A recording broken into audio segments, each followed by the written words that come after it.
Argentina বনাম Colombia Copa America অন্যতম সেরা দুই দল এবার শিরোপার লড়াইয়ে নামবে। একদিকে ২৩ বছর পর কোপা আমেরিকার ফাইনালে উঠল টানা ২৮ ম্যাচ অপরাজিত থাকা কলম্বিয়া, অন্যদিকে শ্রেষ্ঠত্ব ধরে রাখার মিশন মেসিদের।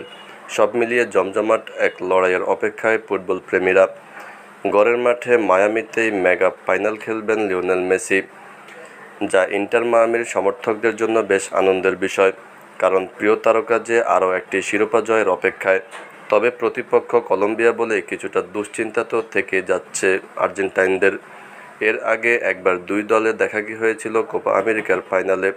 ১৯৯১ সালের সেই ফাইনালে ২-১ গোলে জয় নিয়ে ফেরে আর্জেন্টিনা। আগামী ১৫ জুলাই ভোর ৬টায় শুরু হবে দুই দলের লড়াই। এর আগে বৃহস্পতিবার ১১ জুলাই নর্থ ক্যারোলিনার ব্যাংক অফ আমেরিকা স্টেডিয়ামে উরুগুয়েকে ১-০ গোলে হারিয়ে ফাইনাল নিশ্চিত করে ১০ জনের কলম্বিয়া।